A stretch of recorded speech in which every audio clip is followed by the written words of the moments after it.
A hot afternoon in the compound. Dust is dancing in the air. The small house is worn but bright with painted colors. There is a lot of noise from the street outside. Mama Yejide, sighing, hands placed on her head, looking at a very small pot on the fire. Oh, this life, this very small pot. How will it feed 5 people? Baba. Yejide, sitting on a low stool, leaning against the wall. His face is heavy and sad. He holds a torn paper, shaking his head. Small pot, small pocket. The world is too fast for my legs, Mama Yejide. My heart is tired. Kemi, to Tunde whispering. Tunde, is the food ready? My tummy is singing a sad song. Tunde shrugs, looking at his small pile of stones. I hear the music too. Yejide stands watching her father. Her face is usually young and quick, but now it is still, like very old water. Yejide looks at Baba Yejide. She takes a very slow, deep breath. Her eyes hold a look her parents have never seen, a look of deep, ancient knowing. Yejide does not move. She walks slowly to Baba Yejide and kneels in front of him. She touches his big, rough hand. Yejide, Papa, your hand is warm, but your spirit is cold. Yejide shakes her head, her eyes suddenly shining with tears and laughter at the same time. My son, my dear, sweet son, I left you a long time ago, but I came back to chase the sadness away.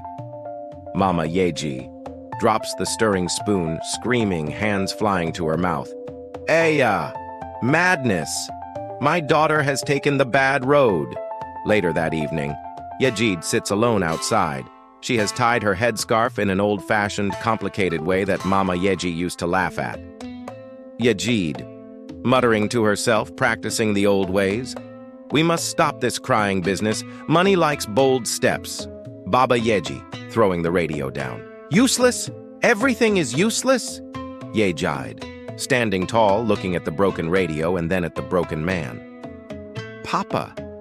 What did Mama, her grandmother, but Yejide says it with an ancient pause, teach you about the small market? Yejide pulls out a small, shiny copper coin from her wrapper. Where did she get it? This is a seed, a small seed from the earth. You must water it. Mama. Yejide, watching them, mouth open like a fish. Where did she get that coin? She does not have a job. Thief! The next morning, Yejide is at the local market, a place full of noise, people, and smells. She is wearing Baba Yejide's old, oversized hat. She has a small, wobbly table set up. Yejide stands straight like a queen. She has a big, serious ledger book in front of her. She is not selling toys. I am not selling. I am investing. I am the bank of the small man. Mr. Akepan stops laughing, confused. Bank? What kind of bank fits on a small table? Yejide points a long finger at the coin she has placed on the table, which is now 3 coins. I take 1 small coin. I give you back 1 small coin, and a happy talk to make your pocket smile. Tell me your trouble. Do you need 5 oranges? But you only have money for 2? Yejide closes the ledger book with a loud, final slap. The answer is simple, my brother. You are looking at the roof, but you should look at the legs of the ladder. Go buy 2 big brooms, sweep the market path. People will pay you to sweep the path near their shops. Use that money for the roof. Do not waste big money on small leaks. Yejide smiles, a genuine youthful smile this time. She picks up the coins and places them in a small decorated tin. Back in the compound, Baba Yejide is working furiously. He has bought a small piece of leather and thread with Yejide's seed coin. He is mending a pair of torn shoes with fast, happy movements. Mama Yejide comes out dressed in her best wrapper. She has a new, proud look. Look at my husband, working like a new man. Mama Yejide, clapping her hands, spinning around dramatically. Oh, joy, my children are saved. My husband is awake. Now the money is coming. Come, come, everybody. Let us dance a small, happy dance before the big pot gets too hot. Mama Yejide grabs Baba Yejide and they start a funny, awkward, happy dance in the middle of the yard, full of relief and laughter. Yejide watches them, a wise, happy glow on her face. Yejide returns from the market. The tin is heavy and jingling. She is tired but happy. Kemi and Tunde run up to her, hugging her legs. Sister Yejide, Sister Yejide. Yejide kisses them both. My sweet children, go and put this heavy tin in Papa's hand. It is for him. Kemi struggles to carry the tin and places it in Baba Yeji's lap. The coins spill out, not many, but much more than they had before. Baba Yeji, eyes fixed on the coins, then looking up at Yejide. He sees not his 16-year-old daughter, but the memory of his strong, wise mother. Thank you, Mama. You did not forget your son. 3 months later. The compound is cleaner. A new big cooking pot sits proudly on the stove. Baba Yeji's shoe-mending business is now a small, bright shed near the road. The family is eating pounded yam and goat meat, a big improvement. Tuned, shouting, I love the goat meat. More meat, Papa. Baba Yeji, laughing, full of life, throwing a piece of meat to Tundi. Eat, eat. This house is no longer the house of hungry whispers. Suddenly, Madame Rissacat appears at the doorway. She is a neighbor. She is wearing a new, overly bright headscarf, and her face is twisted with a sour look. Madame Rissacat. Her voice is loud and oily, like fake butter. Ah, I smell good food. I smell the sweet life. So, this is how you people live now. Mama Yeji, standing up quickly, putting her hands on her hips. Rissacat, what is your mission here? Did you come to count our goat meat? He looks at Yejide, who is quiet, eating with the careful manners of someone very old. Madame Rissacat, hissing, her eyes moving quickly to Yejide. I came to ask a simple question.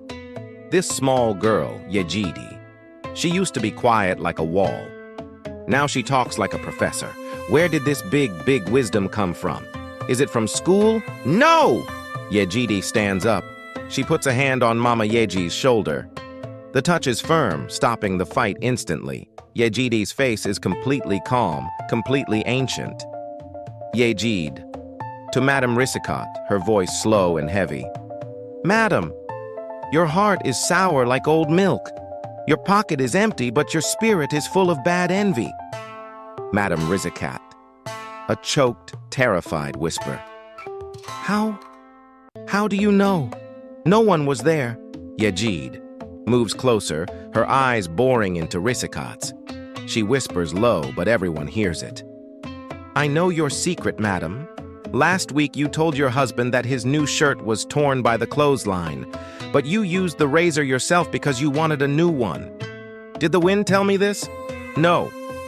Madame Rissacat turns and runs out of the compound, tripping over her new, expensive wrapper in her haste. 6 months later. Baba Yeji's small shed is now painted brightly. Business is booming. He even has a helper, a young boy called Kabir. Yejide is there, helping count the coins. Mr. Ojo, a large, mean-looking man in a clean, starched shirt, strides into the shed. He holds a clipboard like a weapon. He stops smiling when he sees the money. Good afternoon. I am Mr. Oho, the official landman. This small, illegal structure must go. Baba Yeji, trembling, quickly hides the coins. Ah, sir. Good afternoon. Please, sir, what is the trouble? I pay all my market dues. Mr. Ojo points to the ground with a pointed, shiny shoe. This is government property, small man. You have built your business on a bad spot. I need a big, fat fee to make this problem disappear. Mama Yeji runs to the shed, crying dramatically. 10 bags? Where will we find 10 bags of money, sir? Please have mercy. He turns to leave, bumping into Yejide. She stands like a statue. Yejide, a sharp, penetrating voice that makes Mr. Oho stop. Mr. Oho, wait. Yejide walks to the wall of the shed. She takes a deep breath and her demeanor changes. She is the grandmother again. Yejide, to Baba Yeji, speaking like she is reminding him of a childhood lesson. Son, when your father, my husband, built this path, what did he always say about the big stone near the mango tree? Yejide walks quickly to the corner of the compound where a very old, large, forgotten stone lies half-buried next to a huge mango tree. Yejide points dramatically at the stone. "This is the boundary. The government map is wrong. This spot is not the property of the city. It is the family's ancient trade route. My son's shed is one step behind the mango stone, right where it should be." Mr. Oho is sweating now. He knows the local elders sometimes keep their own records. Mr. Ojo, trying to sound tough. "This is nonsense. A stone. I need a paper." Yejide, smiling, pulling a small, rolled-up, dusty paper from a crack in the wall of the house. Where did she find it? This paper is from 70 years ago. It has the signature of the old king and the seal of the first council. It says, "The line begins at the stone." Yejide closes the ledger book again with a soft thud. "Now you know, sir, and now you know that wisdom is a stronger hammer than any red metal. Go well." Yejide smiles, but the ancient, deep knowing in her eyes is fading. Her movements are light and quick again. She is just 16. Yejide, a little dreamy, looking up at the sky. "Papa, the house is strong now. Your net is full of fish. The children are laughing. My job is done." Yejide. Her eyes are bright and youthful, a pure 16-year-old girl. "The ancestor helped you start the engine, Papa. Now you must drive the car yourself." Mama Yejide leans into her husband, smiling widely. "She is back. Our daughter is back. Thank God and the ancestor for the good life." Baba Yejide, looking at his daughter, then at the strong walls of their home, and then at his thriving shoe shed. "We are safe. We are rich in spirit. We are a family. Thank you, my mother. Thank you, my Yejide." They all hug tightly, a picture of happy, modern prosperity rooted in ancient wisdom. What did we learn from Yejide's story? The moral lesson is this: do not look for magic in the sky when the wisdom you need is already planted in your blood. Poverty is just a tired mind. If you work with the eyes of your ancestor, you will always find the strong ground. Text appears on screen. Like, comment, subscribe. If you enjoyed this dramatic story of family, faith, and finance, make sure you like this story. Comment below and tell us which scene made you scream. And don't forget to subscribe so you never miss our next big emotional drama. Good night.